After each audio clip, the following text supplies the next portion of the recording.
Hi everyone, welcome back to the channel.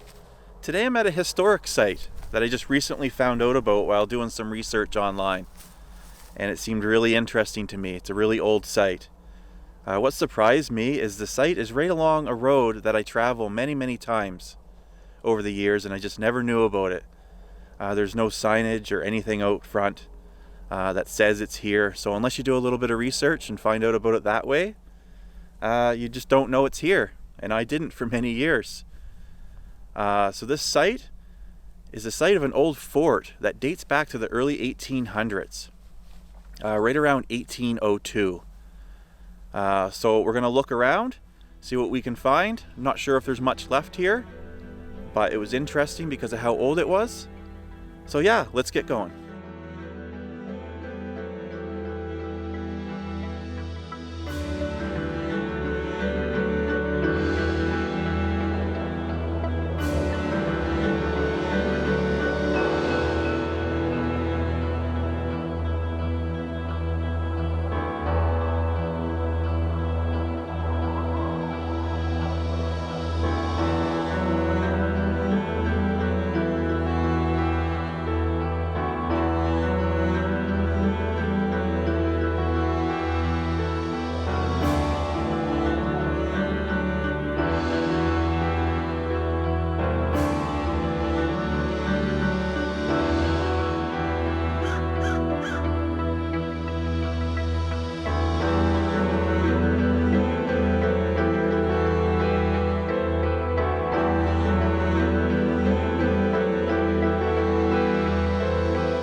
Okay, let's go have a look around in here.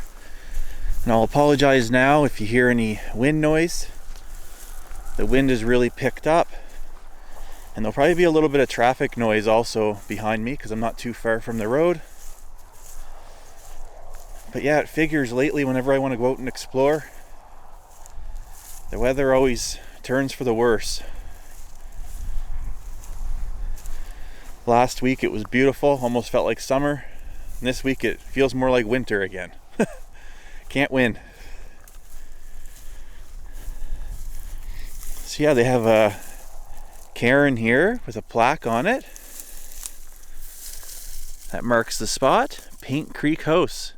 Two forts of the rival Hudson's Bay and Northwest companies were built within a single palisade at this site shortly after 1800. Here trade was carried on with the Blackfoot and Cree tribes. The posts were also known as Fort Vermilion. They were both abandoned in May 1816. We're probably not going to find too much left over, but you never know. That's the fun of exploring. You're probably going to see a lot of just depressions in the earth, like right here. So in 1991, the Alberta government came in here and they collected all the artifacts that they could find. And I believe they found about 3,600 pieces of artifacts.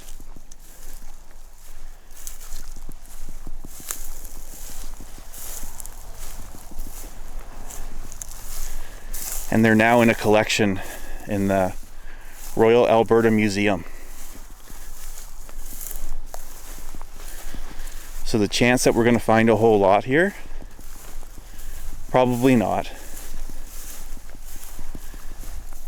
So yeah, it was very interesting to read that the Northwest Company and Hudson's Bay Company, they both had provisioning and fur trading posts here, all within a single palisade. Even though they're rivals, they both had their own camps here within this fort.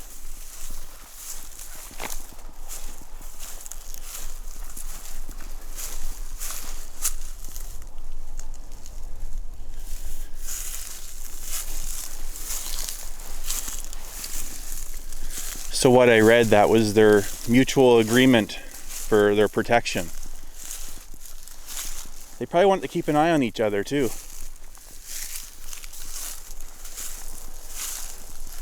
Like, why wouldn't you? You're rivals. You want to see what each other are up to.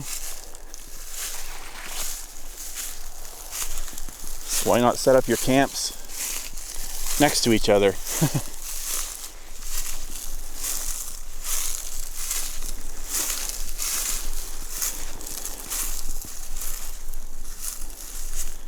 Right down there you can see that's the North Saskatchewan River. So they're on the north bank of the North Saskatchewan River.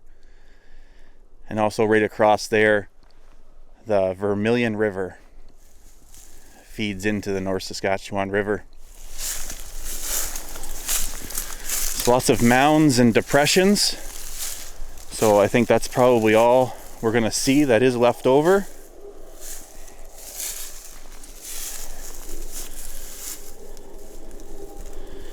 Here's a depression right there.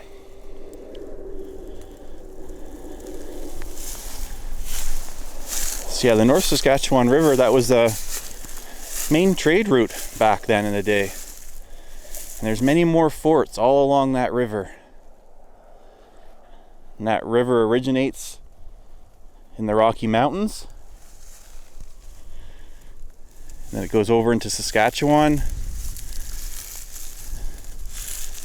And it joins up with the South Saskatchewan River, and it turns into the Saskatchewan River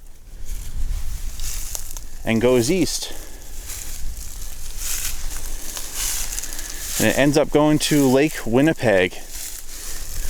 Yeah, that's about all I see so far. Just some mounds of earth and debris and some depressions.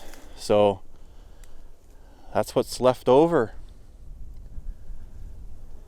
Not much else. Yeah, I mean, you're talking over 200 years ago, and the trading posts and everything that were set up along here wouldn't have been built, you know, to really last for hundreds of years. So yeah, they set up all these fur trading posts all along here. That was their main business then, was to trade with Blackfoot and the Cree. And I read that they set up this particular fort here because it was a good hunting ground for bison. They abandoned this fort, both companies, in 1810, but then they did come back and reopen it, and it finally closed in 1816. And 1816 is the same year that the Northwest Company and Hudson's Bay Company had a small little war. So that war was called the Pemmican. The British government forced them to merge in 1821. So the Northwest Company was no more. They were just now a part of the Hudson's Bay Company. One side of the fort, the Northwest Company side, apparently had 130 residents, 10 houses, and a couple tents. That's just the Northwest Company's side.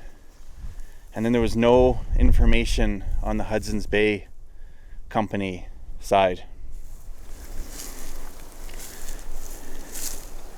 If you guys didn't know, the Hudson's Bay Company, most people in North America would have heard of the Hudson's Bay Company. It is the oldest company in North America that still exists and is going. Now you know them mostly as, well, Hudson's Bay or the Bay, and they have the department stores. And yeah, the Hudson's Bay Company dates back to 1670. That's when it was chartered. So that's very interesting. So anyway, guys, that's about it. I'm going to leave here in a few minutes. I hope you enjoyed this. I know there wasn't too much left to look at, but I hope you enjoyed the little bit of history that I had for you guys.